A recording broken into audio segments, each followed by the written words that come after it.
Hey guys, tonight we're not opening a history book with the name of a conqueror or philosopher written in bold letters. No, tonight's story begins with something stranger than ambition or war. Something quieter, yet far more eerie.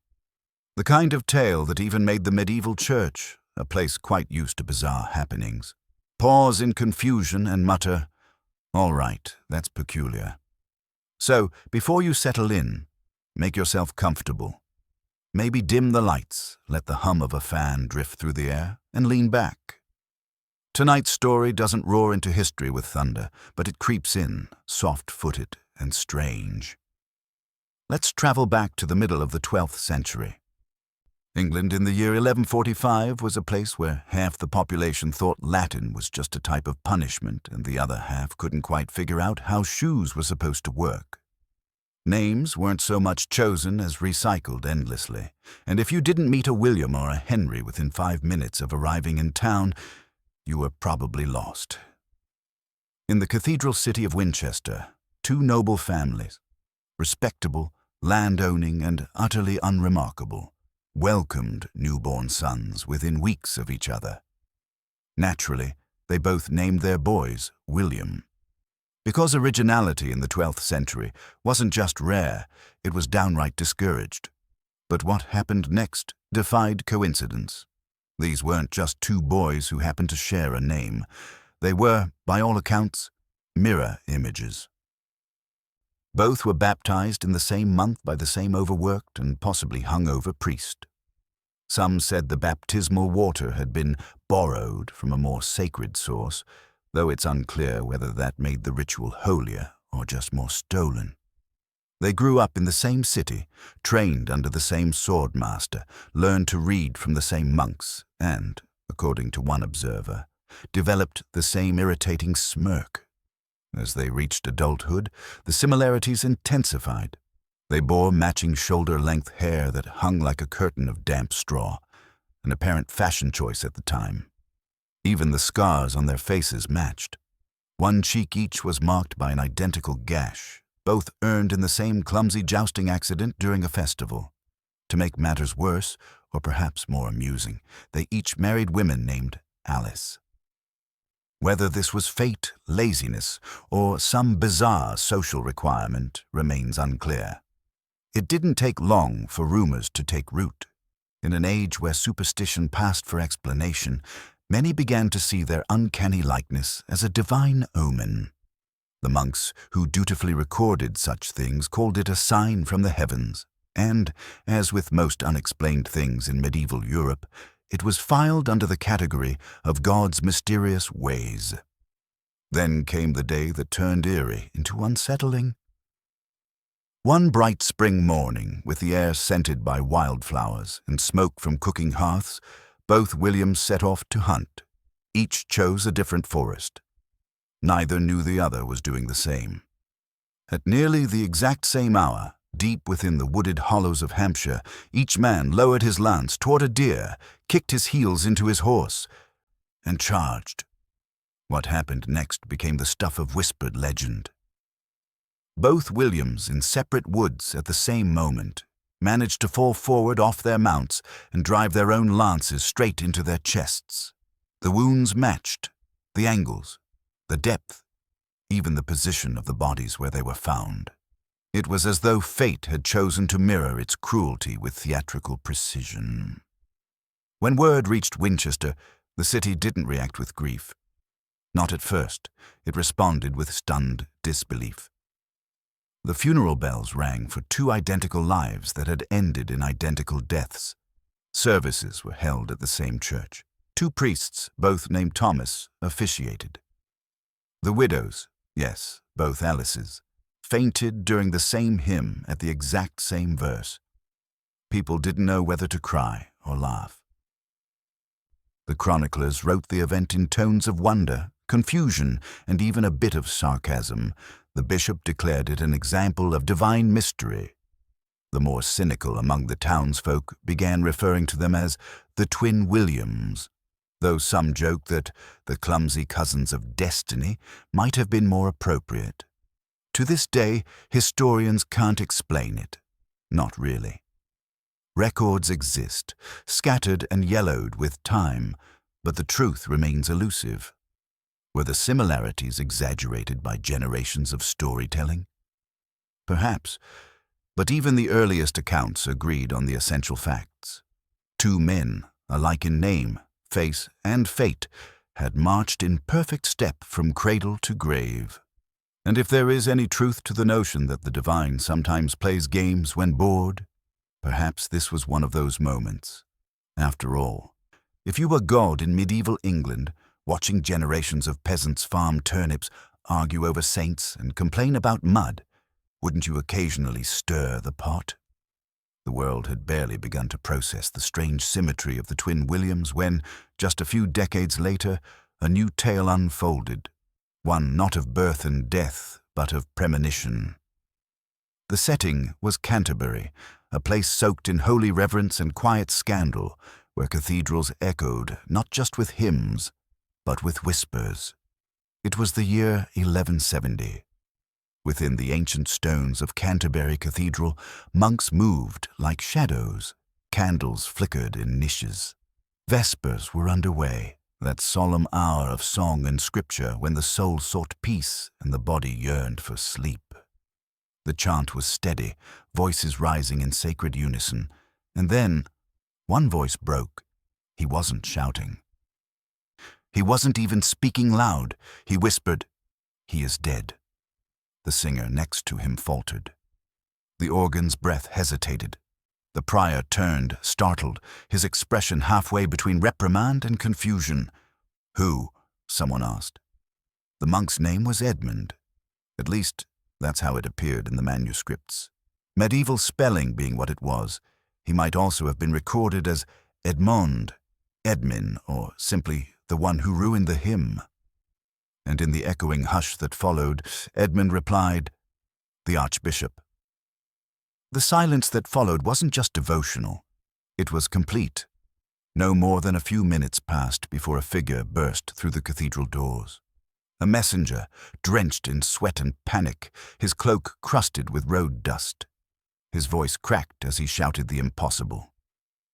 Archbishop Thomas Becket, spiritual head of Canterbury, and a man who had locked horns with kings, had just been murdered, slain by the swords of knights loyal to King Henry II, and not in some faraway corner of the realm. No, he had been killed within the very same cathedral, in chambers just beyond the choir, while the monks had sung oblivious to the violence unfolding within earshot. The coincidence was chilling. Brother Edmund's words spread faster than the news of the murder itself. How could he have known?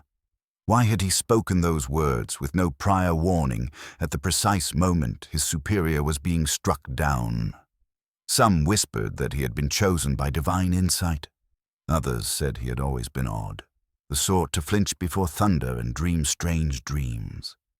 The church wasted no time. They declared his whisper a revelation, proof that God still walked among the faithful. His moment of clairvoyance was added to the long ledger of miracles, evidence of favor, they said. But not everyone was convinced. The skeptics, those brave enough to whisper doubts in a monastery, suggested something more mundane. Perhaps Brother Edmund had heard a sound, a scream, a scuffle. Perhaps the cathedral's acoustics had carried the dying gasp of the archbishop down the cold stone halls. Or perhaps, as one wit later suggested, Edmund had simply mastered the art of educated guessing. Still, the story grew. Artists began depicting the moment, the frightened monk illuminated by divine light, haloed in golden paint. Pilgrims began arriving in droves, not just to honor Becket, but to gaze upon the choir stall where Edmund had stood. They would kneel and pray, touching the stone as if it might whisper something to them too. Of course, the church erected a shrine. Nothing said reverence like a structure to sell candles beneath. Years later, another monk claimed to hear voices during evening prayer.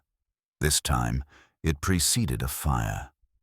The abbot, perhaps weary of miracles with unfortunate side effects, implemented a new rule. No more divine predictions during Vespers. They were bad for morale, worse for insurance. Modern historians, armed with skepticism and footnotes, call the episode a coincidence.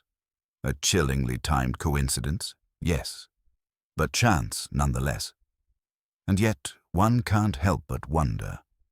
In a world where silence and song were the language of prayer, what gave one monk the courage or the compulsion to interrupt it with words that would define a generation? Perhaps it was divine intervention. Perhaps it was chance. Or perhaps, just perhaps, Brother Edmund belonged to that quiet brotherhood of souls who can feel when something terrible is approaching. The kind of person who hears thunder before it breaks, who walks through life with the awareness that silence sometimes carries messages more urgent than words. And in a time where most feared demons and divine wrath, perhaps Edmund's real curse was knowing too much, too soon. Italy in the 14th century was beginning to stretch its limbs. The Renaissance was still a whisper on the wind, and while most painters were busy crafting saints with stiff halos and slightly cross-eyed stares, one man painted something no one could explain. His name was Tommaso Deodina. He wasn't the most famous artist of his day, not yet. But in the quiet city of Modena, he was about to become a legend, not because of what he painted, but when. Tommaso's masterpiece was a mural, a large fresco that covered the rear wall of a small stone church just outside the city gates.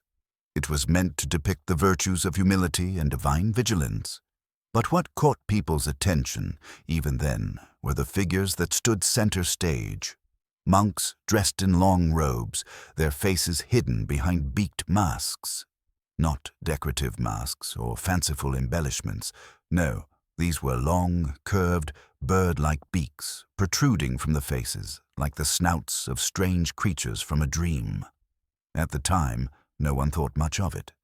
Artists in that age could paint a bishop wrestling a dragon and pass it off as spiritual metaphor.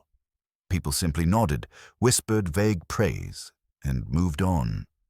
But a century later, the painting would be resurrected, not with fresh paint, but with new fear. Because in the 1340s, the Black Death arrived, and the doctors who faced it wore masks. Not just any masks. Masks exactly like the ones in Tommaso's mural. Beaked, hollow-eyed, stuffed with herbs meant to ward off evil air. They became symbols of death, of plague, of horror. And there they were, already rendered in dry plaster on a church wall years before the first coughing peasant collapsed in a Sicilian port. The resemblance was too precise to ignore. The public panicked. Word spread like fire through dry thatch. Pilgrims began arriving in droves, not to pray, but to gape. Tommaso's painting, once little more than a curious detail on a quiet wall, was now a prophecy in stone. People gathered around it and whispered. Was it divine insight? A warning unheeded? A curse? The church called it a miracle. Some of the priests, less comfortable with the attention, called it disturbing, especially since the mural hung beside the refectory, the dining hall, and having masked monks stare at you while you ate soup was hardly good for digestion. For a while, the mural was treated like a holy relic. Monks lit candles beneath it. Villagers brought offerings, coins, herbs, even masks of their own. One overly zealous abbot claimed that during the full moon, the painted eyes moved. Of course, they didn't. But the candlelight flickered just enough to make people wonder. Tommaso himself never got to see the chaos he inspired. He died long before the plague arrived. Perhaps peacefully, perhaps in obscurity. But his painting remained. Silent, staring, unsettling. Art historians still debate the mural to this day. Some believe it was a coincidence, a wild, fantastical flourish that just happened to line up with one of history's darkest chapters. Others argue that Tommaso must have seen something, perhaps whispers of disease from the east or visions in dreams. But maybe it was something simpler. Maybe Tommaso was simply one of those strange souls born with an uncomfortable intuition for what's to come. a man who painted horror because he felt it in his bones, long before the world was ready. And if that's the case, then Tommaso didn't just create a fresco. He painted a trailer for the apocalypse, one that played in eerie silence, waiting for the world to catch up. In the middle of the 14th century, Europe was neck-deep in one of its favorite pastimes, prolonged war. The 100 Years' War, a feud between royal cousins stretched across generations, raged on like a fire that refused to die.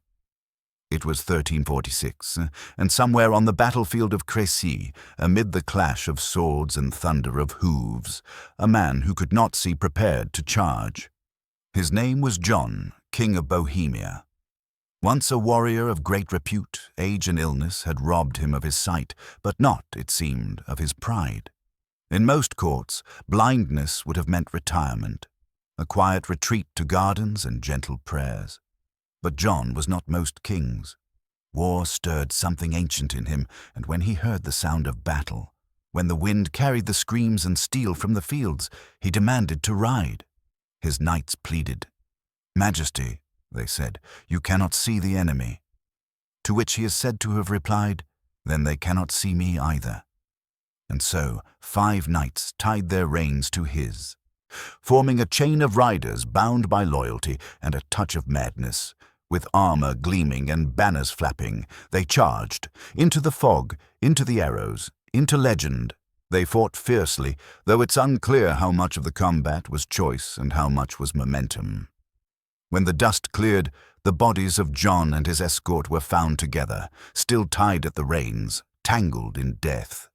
A cluster of courage and catastrophe, like a medieval monument to the folly of stubbornness. For most men, that would have been the end. A dramatic footnote in a book of royal oddities. But time, it seems, enjoys repetition. Almost 200 years later, in the same region, another nobleman, French this time, chose to honor the past in the worst way possible. His name was Charles de Montpensier, a commander with fading eyesight and an even dimmer sense of historical pattern. Despite warnings and the cruel precision of irony, Charles insisted on leading a cavalry charge. Partially blind and wholly determined, he gathered his men, tied himself to his fellow riders, and rode into the chaos of battle. The result was identical. The same tangle of bodies, the same solemn discovery, the same lesson unlearned. Historians labeled both events as acts of chivalric bravery.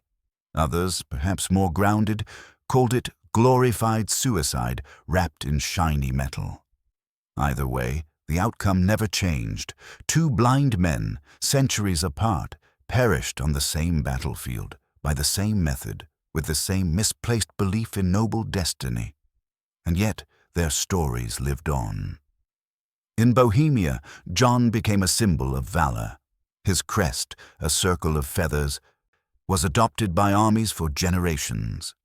In France, Charles was remembered with reverence, if also with a sigh. And among the common folk, a new proverb was born. Follow your dreams, but untie the horse first. Because if history teaches anything, it's this. Sometimes, courage needs a map, and sometimes, history doesn't rhyme. It just hits copy and paste.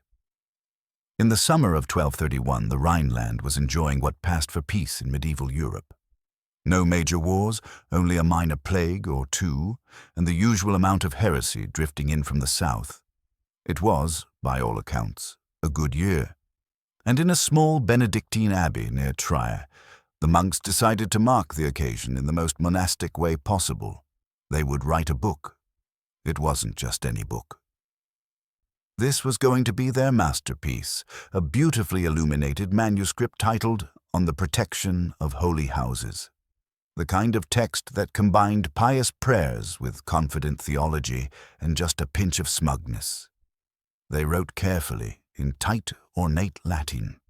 Every page glowed with colored ink, gold-leaf saints, and illustrations of divine hands warding off floods, rats, fires, and raiders.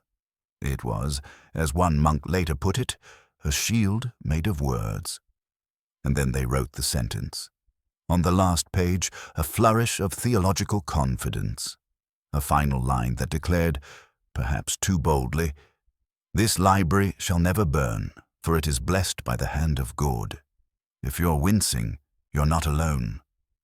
Even centuries later, the hubris radiates off the parchment. 3 weeks after the manuscript was completed, the abbey was struck by lightning. Not once, but twice. The second strike set the roof ablaze. Fire spread through the wooden rafters like judgment wrapped in smoke. Monks scrambled to save what they could. They formed frantic lines, passed buckets of water, and cried prayers into the flames. When it was over, most of the abbey had turned to blackened rubble. The scriptorium, their sacred library, was gone. Charred shelves, melted bindings, ash where knowledge once rested. All gone, except for one thing. Lying in the ruins, untouched by fire or smoke, was a single sheet of parchment. The final page of the manuscript, the one that had proclaimed divine fireproofing. It hadn't even curled at the edges. The ink still glistened, as if the fire had stopped to read it, laughed, and moved on. The monks called it a miracle. Naturally. What else could they say? The rest of Europe, however, began whispering something else. Divine sarcasm. Word of the incident spread through monasteries and abbeys like gossip disguised as gospel. In candle-lit scriptoria across Europe, scribes began joking about the event. They called it a cautionary tale. "Never brag in ink," they said, "for God is always reading." And yet, like all cautionary tales, it was promptly ignored. In the years that followed, monks continued scribbling declarations of immortality into their texts. "This book shall never be lost. These words are eternal." One scribe even added, "Brother Anselm definitely did not steal my quills." Spoiler, all of those books burned too. The Church, ever the master of terminology, eventually classified the event as Mysterium Fidei, a mystery of faith, which is ecclesiastical Latin for "we don't know what happened." And please stop asking. But fate hadn't finished its joke. Decades later, a group of surviving monks decided to rewrite the lost manuscript from memory. It took years. They were older now, slower, their confidence dulled by time. But they finished it, bound it carefully, stored it in a fireproofed case beneath the altar. 40 years later, lightning struck again. Same abbey, same spot. The case melted. The manuscript vanished. At that point, even heaven seemed committed to the punchline. And so, the morale, if such things survive in medieval Europe, is simple. Never tempt the divine with declarations of permanence, especially not in writing. Because while ink may fade and parchment may burn, divine irony, that endures. In medieval Scandinavia, dying with theatrical flair was practically a national sport. The Norse sagas were full of it. Kings struck by lightning, berserkers drowning in ale, saints swallowed by wolves. But perhaps no deaths were quite as unsettling or quite as symmetrical as those of two Norwegian monarchs who shared not only a name, but also a fate, both called Olaf. Both determined to meet their end in the same place, and both, it seems, committed to going out with a sense of tragic style. The first Olaf, later Saint Olaf, was a king of bold faith and sharper steel. He ruled in the early 11th century, when converting Vikings to Christianity was less a divine mission and more a suicide pact. He tried anyway. He preached, baptized, and burned down the occasional pagan shrine. Unsurprisingly, his people revolted. The rebellion came to a head at the Battle of Stiklestad, a green valley nestled between Norway's hills. Olaf rode into battle wearing the armor of a king and the burden of a missionary. What he didn't wear was adequate throat protection. The arrow came fast, sharp, and perfectly placed. It struck him clean through the neck. He died on the field where he had tried to forge a new faith with blood and banners. His followers wept. His enemies called it destiny. The church, never one to miss an opportunity, called it sainthood. Centuries passed. The memory of Olaf's death faded into myth, wrapped in relics and cathedral sermons. But then, almost 200 years later, another Olaf rode into the same valley. This was Olaf Thorpe, a descendant of the first, or at least a man who claimed to carry his legacy.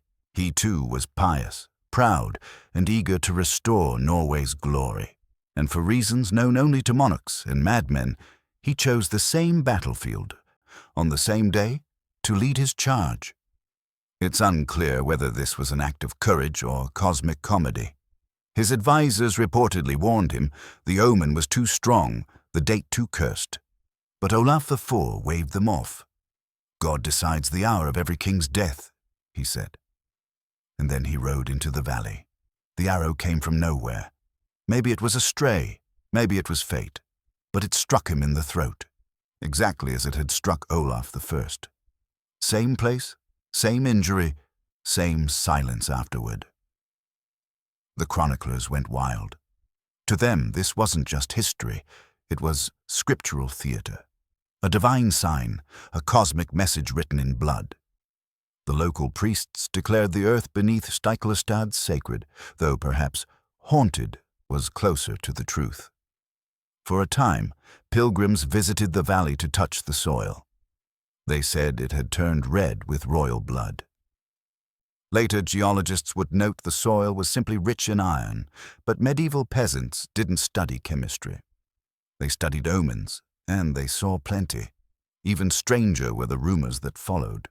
It was whispered that both Olafs had seen visions before battle, that birds had flown in strange patterns, that the winds had fallen silent, all the ingredients of prophecy stirred together in a single valley. What no one could explain, then or now, was why any king would choose to fight in the exact location where his namesake had died. Was it faith, arrogance, or had history itself wrapped around like a snake biting its own tail? In time, both Olafs were canonized as saints. 2 kings, 2 arrows, 1 cursed valley. And perhaps, beneath the praise and prayers, a quiet realization lingered that the past doesn't just haunt us, sometimes it waits for an encore. If there's one thing the medieval church perfected over centuries, it was spectacle. Crusades, councils, relics, and rituals. No theater in Europe could match Rome for drama. But even by the chaotic standards of 9th century Christendom, what happened in the year 897 stood apart. It wasn't a war, it wasn't a miracle, it was a trial of a corpse.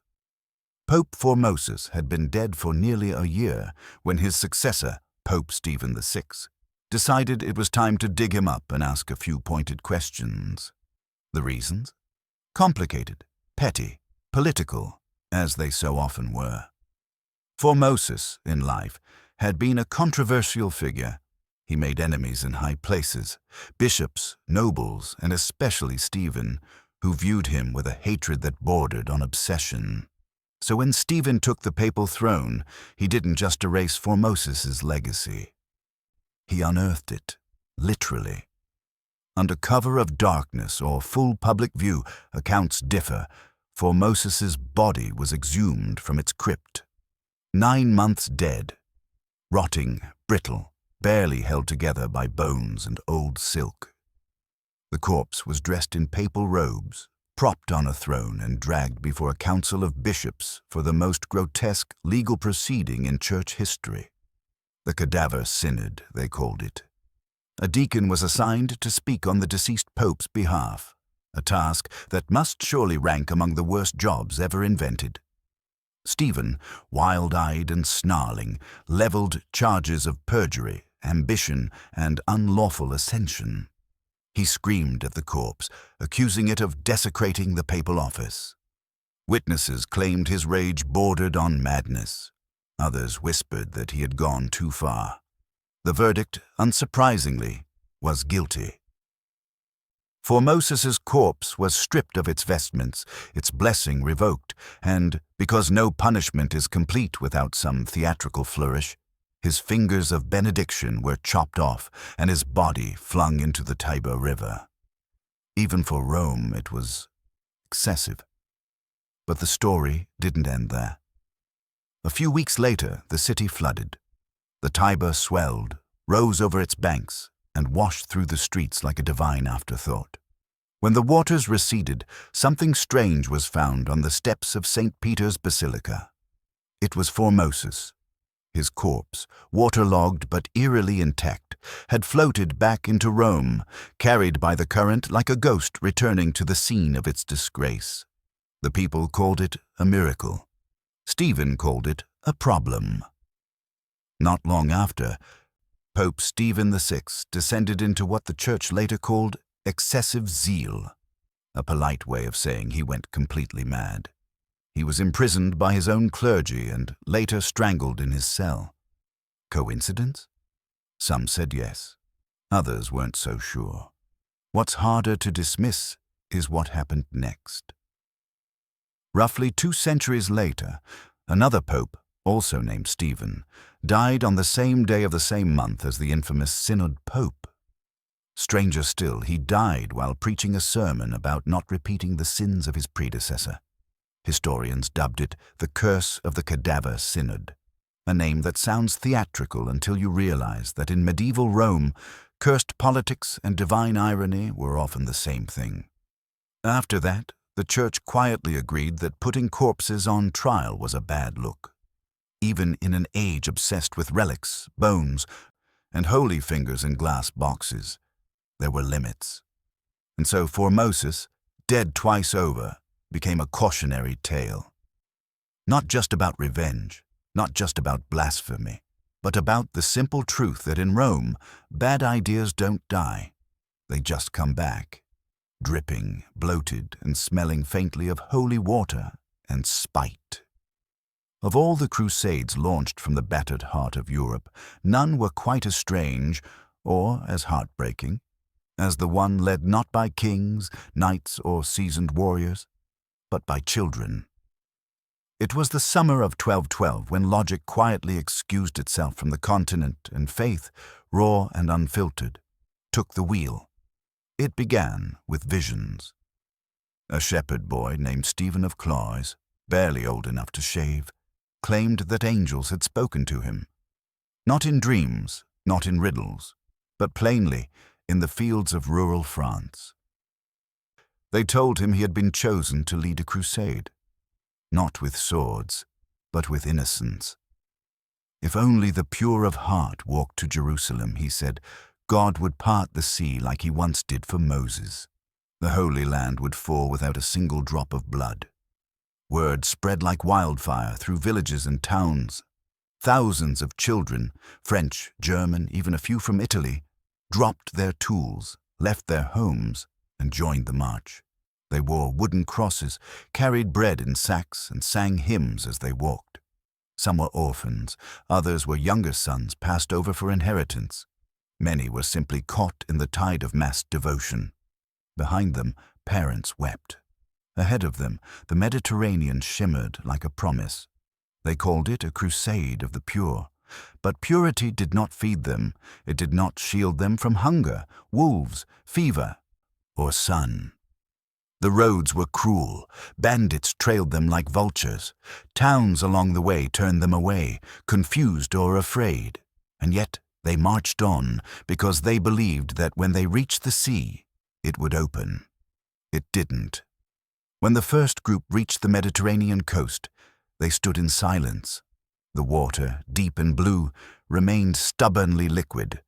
Some knelt and prayed. Others shouted at the sky. A few wept. Then came the merchants. They offered ships, food, and safe passage across the sea. To children starved and exhausted, the offer felt like a miracle. So they boarded. Dozens of ships set sail, packed with boys and girls who believed they were heading toward the walls of Jerusalem. But the ships never reached the Holy Land. Some sank. Others docked in North Africa, where the children were sold into slavery. The lucky ones died quickly.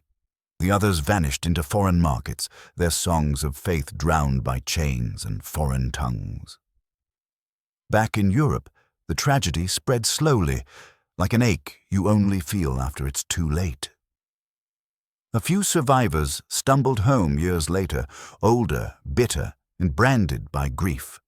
Their stories were scattered, denied, or reshaped by the church, which found it easier to call the crusade a misinterpretation than to admit that thousands of children had been led to ruin in God's name. But history has a memory longer than the church's archives, because nearly 200 years later, it happened again. Another group of children, again led by visions, again convinced they were chosen, again walking toward the sea. This time, fewer details survive. The chroniclers were quieter, maybe embarrassed, maybe weary. But the pattern was unmistakable. 2 crusades, 2 generations. The same delusion, repackaged and replayed like a tragic ritual. Some historians argue it was just one story told twice, confused over the centuries. Others say Europe simply repeated itself, as it always does. Not because it forgets, but because it refuses to learn. And yet, in both tales, one truth remains. No kingdom was conquered, no enemy defeated, but thousands of young souls vanished into history, not as saints, not as martyrs, but as a warning. That faith without wisdom is a sword with no handle, that divine inspiration should always come with a chaperone, and that sometimes the most dangerous crusades are the ones no one dares to stop. In the annals of English nobility, some families leave behind castles, legacies, or towering monuments of virtue. Others leave behind cautionary tales, and then there are the Cliffords. Their legacy wasn't one of wisdom or valor, but of an almost comedic determination to make the same bad choice again and again, like a medieval loop of hereditary foolishness. It all started with Sir Walter de Clifford, a man of some standing in 13th century England. According to surviving records, sparse but damning, he was accused of murder. The details are murky. Perhaps it was a tavern brawl, perhaps it was politics disguised as passion, or perhaps it was just Tuesday in medieval England. Regardless, the authorities came for him. Walter fled. No trial, no defense. He disappeared into the hills of Wales, a place where fugitives could blend in with shepherds and myths. From there, he faded into legend. Some said he lived out his days as a hermit. Others claimed he became a mercenary. Whatever the truth, the message was clear. When in doubt, run. Now, if this had been a one-time incident, historians might have forgiven it. But the Clifford bloodline had other plans. 50 years later, another Walter de Clifford, same name, same family, same town, was accused of murder. The scene was familiar: a tavern, an insult, a dead man, and an arrest warrant. And when the sheriff arrived to bring him in, guess what Walter did? He ran. Again, into the Welsh hills. The court record simply read, fled, presumed guilty. Even the scribes, normally so solemn, seemed tired of writing the same verdict. One chronicler even added a note in the margins. Perhaps this family needs different hobbies. You'd think the Cliffords would take the hint. Maybe change the name. Maybe stay home on suspicious feast days. But no. By the early 15th century, yet another Walter, bearing both the name and the facial resemblance of his doomed ancestors, was caught dueling a bishop's nephew. The details are again vague, but the end was not. There was blood. There were witnesses. There were consequences, and naturally there was flight. This third Walter vanished into the hills like the others. By then, doing a Clifford had become local slang for running from your own trial, an oddly specific idiom that caught on in more places than one might expect. It became clear that the family wasn't cursed. They were consistent. The same crime, the same reaction, the same escape route. It was as though they were following an inherited instruction manual on how not to survive noble life. Ironically, The Clifford clan eventually did produce one member who managed to grow old without committing murder. A rare feat, apparently. This Walter lived to a respectable age, avoided duels, never stabbed a bishop's heir, and didn't flee once. He died in the most dignified way possible, falling off a horse during a parade. It was almost disappointing. The chroniclers, by then thoroughly exasperated, referred to the Cliffords as an unfortunate lineage. But if history had a sense of humor, and it certainly seemed to, this family was its punchline. A noble house built not on honor, but on repetition. Not on bravery, but on the uncanny ability to flee at precisely the wrong time. And so, while other families carved their names into stone, the Cliffords etched theirs into the margins of criminal records. Proof that in the Middle Ages, stupidity could, in fact, be hereditary. High in the jagged folds of the Pyrenees stood the fortress of Montségur, a lonely stronghold clinging to a cliff like a crown of stone. Its walls had witnessed more prayers than battles, more philosophy than war cries. For the monks who lived there, the Cathars, it was a sanctuary, a place of silence, humility, and faith. But in the eyes of the medieval church, it was something else entirely, a heresy with a view. The Cathars didn't believe in indulgences or gold-drenched cathedrals. They rejected the pomp of Rome and instead lived simply, quietly, dangerously. That was their crime. In an age when religious obedience was measured by conformity, peace itself became a provocation. So in 1244, the church sent an army. The siege of Montségur lasted 10 long months. Winter howled through the mountain passes. Food ran out, snow fell, but still the monks held their ground, praying while soldiers cursed below their walls. They refused to surrender, not out of pride, but conviction. The Cathars believed in spiritual purity, in the idea that death wasn't defeat, just a step forward. When the fortress finally fell, the victors gave them a choice. Convert to Catholicism or burn. The monks chose the flames. They gathered together, robes white against the dawn, and walked into the pyre as if it were a chapel. Chroniclers claimed the fire rose in the shape of a perfect cross. Others said the wind cried their names, but whether miracle or meteorology, the valley glowed that night, not with salvation, but with something colder, final. A silence too large to measure. One might think the story would end there, that ashes would settle and memory fade. But time remembered. Exactly 100 years later to the day, fire returned to Montségur. A blaze broke out on the same slope where the Cathars had perished.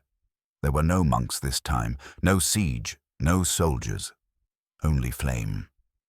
Locals watched in awe as the fire twisted upward, forming a familiar cross of heat and smoke. Once again, the heavens glowed. Once again, no one could explain why. Some whispered that the Cathars had returned. Others blamed old wood, dry air, a lightning strike. But when the embers cooled, the valley was abandoned. No one rebuilt. Pilgrims came instead, drawn by fear, not faith. They claimed to feel heat beneath the stones, to smell smoke even when the air was still. Merchants sold sacred ash in jars, most of it dirt, and still they came. The church, normally quick to declare miracles, grew quiet. This fire unnerved even them. It didn't sanctify, it mocked, like some divine reminder that martyrdom, once kindled, doesn't go out easily. Historians still argue about the second blaze. Was it a freak fire, a cruel coincidence, or something older, something watching? Whatever the truth, Montségur became a legend, a cursed franchise with a sequel no one asked for. 2 fires, 2 centuries, 1 grim lesson. Fate does not forget, and martyrdom has a very long memory. It was a damp spring evening in 1356, and the great halls of Westminster Abbey were filled with the usual sounds: low chants, rustling robes, and the soft clink of wine flasks quietly disappearing from the sacramental stores. The monks, as ever, moved with rehearsed reverence, praying, pacing, pretending not to notice that half the candles were made of reused wax. Everything was, in short, as expected, until the ravens came. They arrived without warning, a black flock circling the towers like shadows cut loose from the stones. The birds didn't scatter or squawk like common pests. No, they moved together, coordinated, deliberate, and, according to one monk's terrified scribble, with eyes that saw more than they should. They didn't land. They simply circled, again and again, over the abbey roof in silence. At first, the monks tried to laugh it off. One even joked, perhaps they're here for crumbs. But no one joined in, because in medieval Europe, animals didn't just exist. They meant things. A black bird at your window was an omen. A flock? That was a sermon from God, feathered and furious. That night, the sky turned violent. Thunder cracked across the city like divine applause. Lightning split the clouds, and as suddenly as they had come, the ravens vanished. Not one remained. Not a feather. Not a sound. Just smoke curling from distant rooftops and the sound of something waiting. At dawn, a rider arrived. He bore grim news from Windsor. Prince Edward, heir to the English throne, had died in the night. The monks froze. Some fainted, others prayed. One simply looked toward the tower and muttered, "So that's what they were here for." From that moment on, the ravens were no longer birds. They were warnings.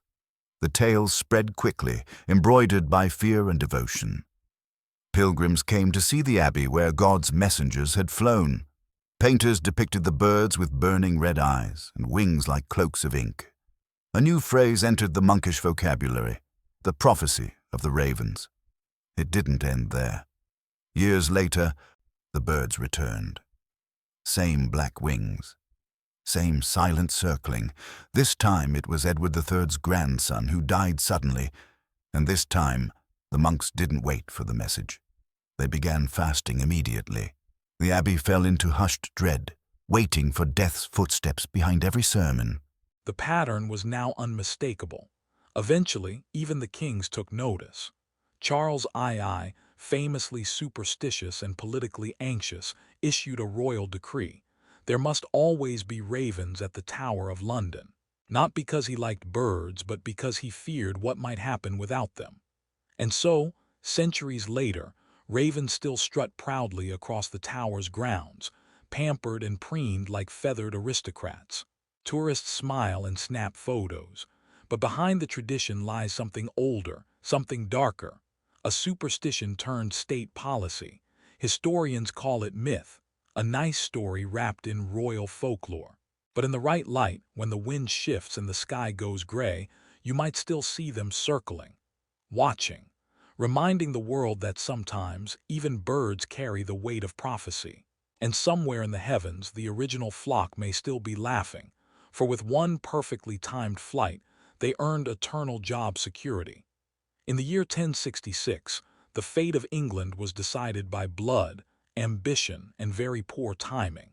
Harold Godwinson, freshly crowned and poorly rested, marched his army south to meet a foreign invader. William of Normandy, later to be known, if not loved, as the Conqueror. The two armies met near Hastings, where Harold's forces held the high ground. For hours they fought, the fields churning with mud and bone. And then, just as the tide seemed to turn, it happened. A Norman archer loosed a shot, and the arrow, guided by fate or fluke, struck Harold in the eye. He fell. The English line broke, and William, the bastard Duke from Normandy, became King of England. So far, so tragic. But what most people don't know is that it happened again. Fast forward almost 300 years to the 14th century. England, ever eager for chaos, was once again embroiled in a skirmish on its southern coast. Pirates had been raiding merchant ships. France was stirring trouble, and so a small battle was mounted near the same fields outside Hastings, almost as if history had run out of new locations. And in this battle rode a knight named Sir William Malwell, a minor noble, loyal to the crown and blissfully unaware of what history had in store for him.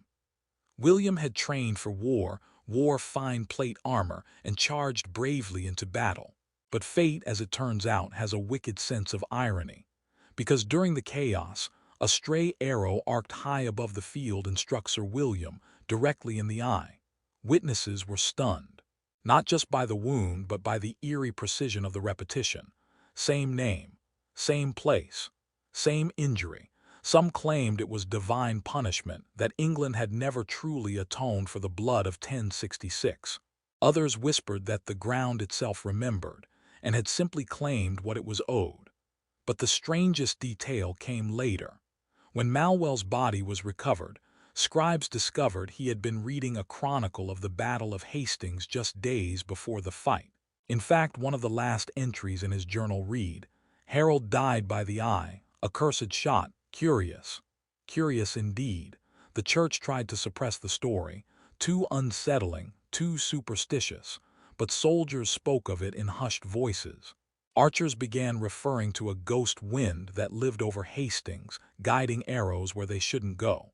Some even refused to train there.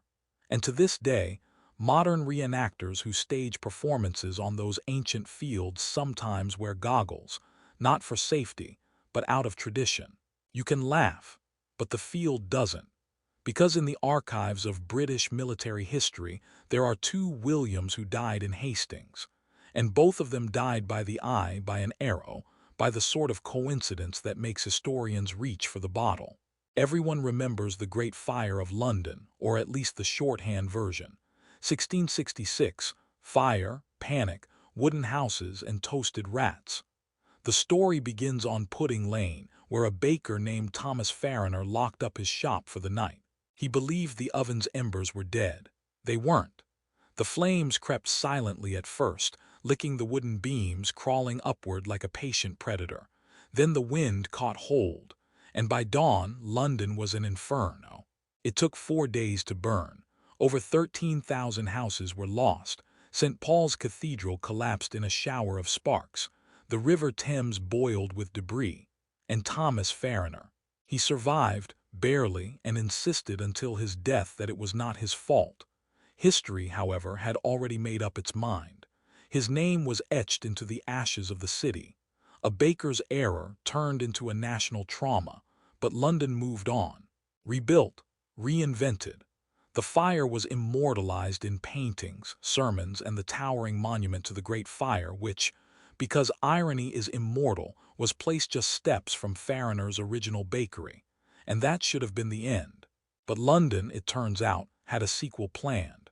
Exactly 201 years later, in 1867, on the very same street, another baker opened a modest shop. His name was Thomas Fairman, a similar name, a similar job, a similar address. And then on a dry August evening, fire broke out again. A neighbor smelled smoke. By the time the fire brigade arrived, the bakery was engulfed. Flames roared into the night. Locals began shouting, "Not again," as if the city had slipped into a nightmare it had already lived. The blaze was stopped before it could spread far, but still 7 buildings were lost. No lives, but plenty of disbelief. Journalists were quick to point out the similarities: the name Thomas, the trade, the street, the calendar. One paper asked, "Must Pudding Lane burn every 2 centuries to appease some forgotten god of flour and flame?" Even stranger, Fairman claimed in a letter that he had been aware of the Farriner connection. He'd read about it as a boy. He'd even visited the Great Fire Monument as a child and felt a strange dread. He wrote, "I always had a fear of flame. I never knew why." The church called it coincidence. Folklorists called it a pattern. Psychologists called it self-fulfilling prophecy.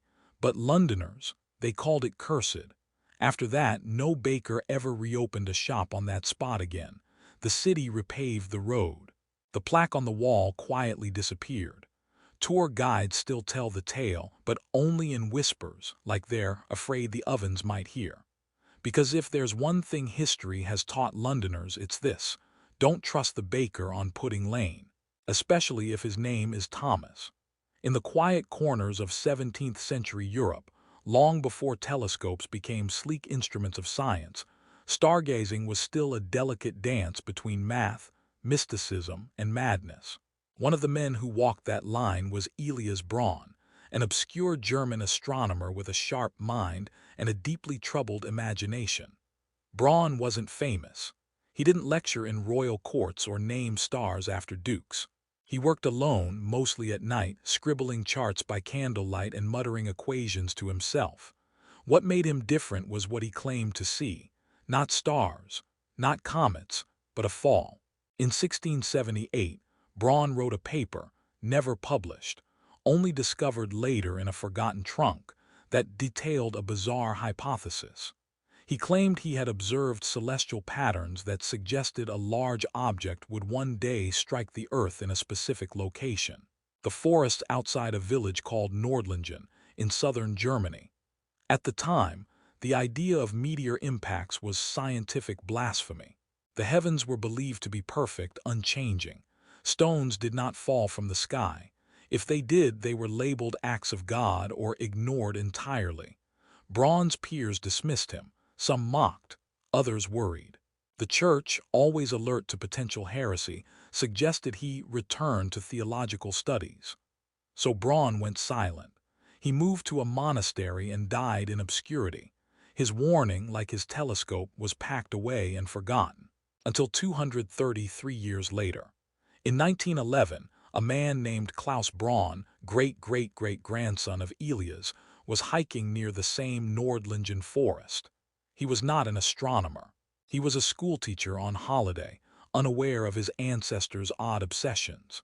That morning, Klaus had written in his journal about how peaceful the woods were. At 2:14 p.m., a meteorite entered Earth's atmosphere. It screamed across the sky, trailing fire and thunder. Witnesses as far as Munich saw the streak. Cows stampeded. Church bells rang without hands. And then, just outside Nordlingen, the meteor struck the Earth. The impact was small by cosmic standards, but not for Klaus. He was standing near the epicenter. When villagers arrived, they found a perfect crater, scorched trees, and Klaus's broken compass still twitching. His body was never recovered. The crater was modest, maybe 20 feet wide, but it marked the first confirmed human death by meteorite impact in Europe. And then came the twist. During the investigation, Klaus's personal effects were sent to his surviving family. Among them, the old trunk of astronomical papers passed down through generations, including Elias Braun's manuscript, yellowed and brittle, but still legible. There it was, the exact coordinates within a 5-kilometer margin of the impact zone, predicted 2 centuries earlier, by a man no one had believed. Scientists today chalk it up to coincidence, a geographical guess, a fluke. But the odds, astronomically low. Historians now call it the Braun Echo, the only known case of a man dying in the same place, and in the same manner that his ancestor predicted without ever having seen it. The forest is still there, quiet, green, unremarkable to most. But for those who visit the crater, there's a plaque. It doesn't mention fate or prophecy or ghosts. It simply reads, "He looked to the heavens, and the heavens looked back." In the year 1713, in a forgotten county on the English coast, a man named Nathaniel Blackbourne stood on the gallows for murder. The trial had been short, the evidence circumstantial, and the judge, Sir Reginald Howe, famously unmoved by appeals. Nathaniel swore he was innocent, pleaded until the final moment. But the rope was already tied. The crowd gathered. And Judge Howe read the sentence himself, as he always did. "May justice be done," he said coldly. The trapdoor opened. But here's the twist. Nathaniel did not die. The rope snapped. He fell hard, broke a leg, and gasped on the platform. Panic rippled through the crowd. Some shouted for a doctor, others for a priest. The executioner stood frozen, unsure whether God had just intervened or merely physics. English law at the time was vague, but old superstition whispered, if a man survives the gallows, it is divine pardon. The judge, unamused by superstition, ordered a second hanging immediately, but before it could happen, the sheriff stepped in. A quiet man, older than the law itself, he spoke only 4 words. "This isn't your judgment." Nathaniel was taken down, patched up, and eventually released under a royal pardon. He lived a quiet life, married, raised goats, told stories about the day the rope changed its mind. And then he died peacefully in his sleep decades later. But fate, it seems, was not done with him. 70 years later, in 1783, another trial was held in the very same courthouse. A man named Edward Nash stood accused of highway robbery. The crime? Vague. The evidence? Thin. The judge, Sir Reginald Howe, which should have been impossible, because Sir Reginald had died in 1731. Records confirmed it. There was a funeral, a will, a plaque in his honor. And yet, the man sitting on the bench in 1783, same face, same name, same voice, was identical to the judge from 70 years before. Older, yes, but unmistakably him. Witnesses swore it. Some fled the courtroom. The scribes refused to finish their notes. But the trial continued as if scripted by something that didn't care about logic. Edward Nash pleaded for mercy, claimed innocence, insisted he had seen the judge before, not in real life but in a dream, one where he stood in the same courtroom, hearing the same sentence from a man who shouldn't be alive. Sir Reginald's sentence. "May justice be done," the same words. Nash was hanged. This time the rope held. A century later, a historian researching strange judicial records stumbled upon the 2 cases, Blackburn and Nash. He found the same judge's name, same signature, 70 years apart. No heirs, no sons, no impersonators. He scoured portraits, letters, journals. All pointed to one impossible truth: the same man presided over both trials. When the historian tried to publish the findings, the journal rejected it as fantasy. He died shortly after in a coach accident just yards from the old gallows platform, which by then had been dismantled but never forgotten. Locals began whispering of the wandering judge, a spirit of law, cursed to retry the same souls across time. Some say he was never a man at all. Others believe he was real, but punished, forced to carry out justice until he understood what mercy meant. But there's one final twist. In 1894, during renovations to the old courthouse, workers found a sealed wooden box buried beneath the bench. Inside was a journal. No name, just a note. "They say justice is blind. I now know it is deaf too. I've seen the same faces return, not just once, not just twice. We do not live in a line but in a spiral, and it tightens. If you find this, beware the echo. It always wants to be louder than the original." The journal ended there.